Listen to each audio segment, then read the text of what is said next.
En France, on n'a pas de pétrole, mais aujourd'hui, on produit de l'énergie, surtout renouvelable et locale, grâce à la méthanisation.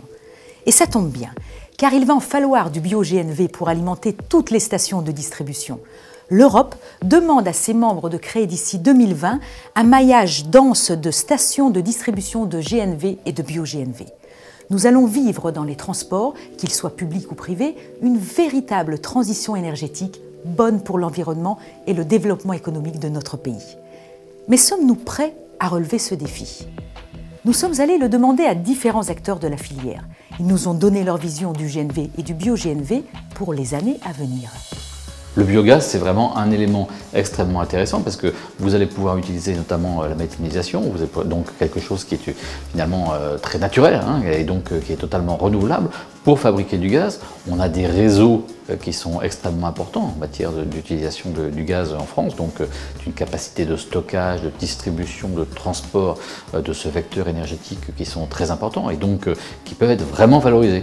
On a des déchets qui sont produits sur un territoire, issus de l'activité humaine, économique, agricole, qui sont valorisés, recyclés, qui produisent du biométhane et qui ensuite est utilisé pour faire circuler des bus, des véhicules au biométhane sur le même territoire. Donc on a une boucle d'économie circulaire qui est extrêmement forte et qui évite également ce qu'on va appeler des coûts frictionnels, c'est-à-dire transport des déchets ou transport du gaz.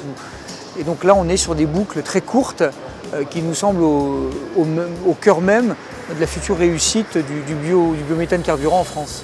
Il y a un réel intérêt aujourd'hui de nos entreprises pour le GNV parce que le GNV peut être une des énergies de notre transition énergétique.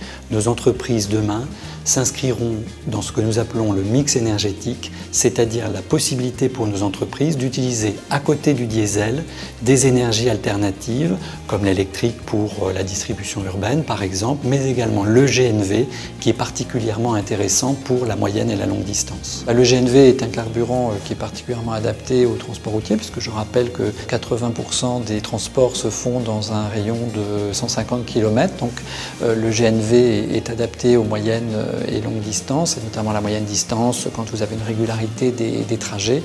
Donc le GNV a un large marché devant lui. Aujourd'hui, il n'y a pas beaucoup de stations. C'est ce qu'on peut reprocher. Mais une filière naissante ne peut pas être déjà mature en quelques mois ou en quelques années.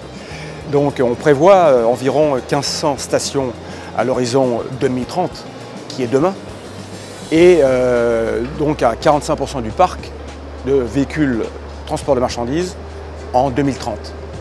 Donc c'est une forte croissance, mais là aussi il faut que les gens, et particulièrement le monde politique, imaginent que c'est une transition qui ne peut pas se faire du jour au lendemain. Alors, ce que nous demandons au pouvoir public, c'est de la cohérence, notamment en matière fiscale. On sait très bien qu'aujourd'hui, le débat dans notre secteur, ce n'est pas entre le diesel et l'essence, mais entre le diesel et les énergies alternatives, comme le GNV par exemple. Et il est évident que si l'on considère que le GNV a des vertus environnementales, il faut aussi qu'il y ait des avantages en matière de circulation, notamment quand il y a des pics de pollution ou dans les zones à circulation restreinte, notamment dans les grandes villes. Une transition énergétique réussie, quelque part, c'est réduire nos émissions de gaz à effet de serre, c'est retrouver de l'indépendance énergétique et c'est redonner du dynamisme au territoire. Et bien avec le biogaz, on peut faire tout ça. C'est un des éléments, un des outils qui nous permet justement de diminuer nos émissions de gaz à effet de serre de façon évidente. C'est moins de dépendance puisqu'on le produit sur notre territoire et donc en conséquence, ça redonne du dynamisme au territoire. Donc c'est quelque chose qui va complètement comme un des outils essentiels de la transition énergétique. À l'heure de la transition énergétique, on comprend bien l'importance des enjeux du GNV et du bio-GNV, autant pour le transport, les territoires que les industriels de la filière. Et c'est pour cela que l'ensemble de ces acteurs se mobilisent aujourd'hui pour notre intérêt à tous.